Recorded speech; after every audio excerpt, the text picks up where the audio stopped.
এখানে তিনটি অভিন্ন অর্থাৎ একই রকম বস্তু আছে, তাদের সবার ভর একই, কিন্তু আমরা জানি না আসলে প্রতিটি বস্তুর ভর কত।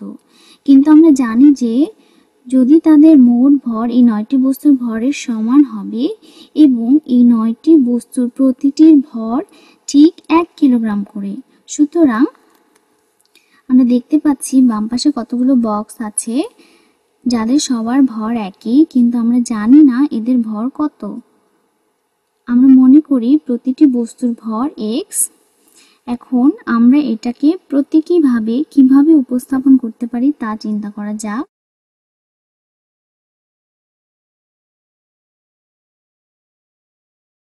আমাদের বাম পাশ এবং ডান পাশটি সামঞ্জস্যপূর্ণ অবস্থায় আছে।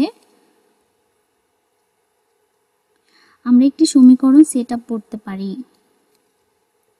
যা এই তিনটি বস্তুকে ভর x দিয়ে প্রকাশ করবে এবং তাদের মোট ভর এই 9টি বস্তুর মোট ভরের সমান হবে।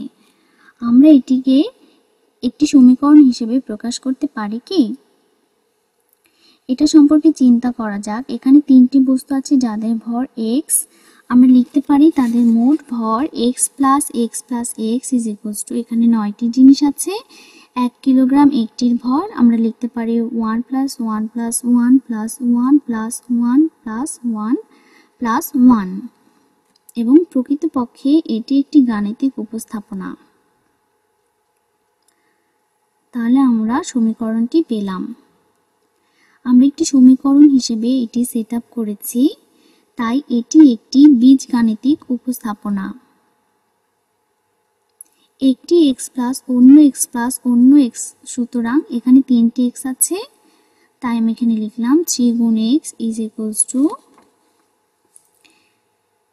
এখানে আমাদের 9টি 1 আছে, 1 1 1 1 1 1 1 1 এবং 1। তাহলে আমরা 9টি 1 পেলাম। আমরা এখানে লিখেছি 3x ইজ ইকুয়ালস টু 9। পরবর্তী প্রশ্ন হলো আমরা গাণিতিকভাবে কিভাবে সমাধান করতে পারি। x এর মান আমরা জানি না, আমরা গাণিতিকভাবে x এর মান বের করব, অথবা আমরা অজানা ভরের মান বের করব। এখানে 3টি x আছে, আমরা এখানে মাত্র একটি x করতে চাই। x কে যে কয়টি হোক না কেন দাঁড়িপাল্লা সুষম থাকতে হলো।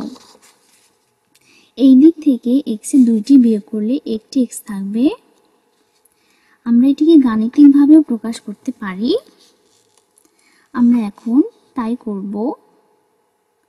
আমরা সমীকরণটি লিখছি 3x minus 2x is equals to 9 minus 2x। বাম পাশে 2x বিয়োগ করেছি, তাই ডান পাশেও বিয়োগ করলাম এবং 3x minus 2x আমরা পেলাম x, এবং ডান পাশে 9 minus 2x। যেহেতু x একটি অজানা চলক, তাই এটিকে আমরা কিছুই করতে পারছি না, আমরা এটিকে বাদ দিতে পারছি না। এখন আমরা এই জিনিসগুলো 3 ভাগ করব। আমরা এই বস্তুগুলো থেকে 1/3 অংশ নেই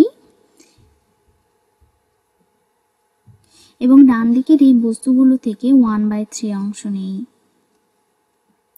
এখন উভয় পক্ষের ভর সমান থাকবে।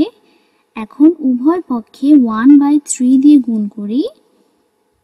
গাণিতিকভাবে সমীকরণটি আমরা লিখেছি 1/3 গুণ 3 গুণ x ইজ ইকুয়ালস টু 9 গুণ 1/3।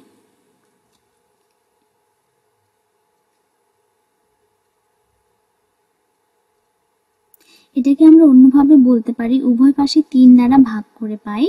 বাম পাশে 1/3 দ্বারা গুণ করার পর এখানে আরেকটি বক্স থাকবে এবং ডান পাশে 9টি বক্সকে 1/3 দ্বারা গুণ করলে 3টি বক্স অবশিষ্ট থাকবে। আবার আমরা 3 দিয়ে ভাগ করলে 1/3 দিয়ে গুণের সমান হবে। তাহলে আমরা পাচ্ছি, বাম পাশে পাচ্ছি x এবং ডান পাশে পাচ্ছি 3, অর্থাৎ অজানা বস্তুর ভর হলো 3।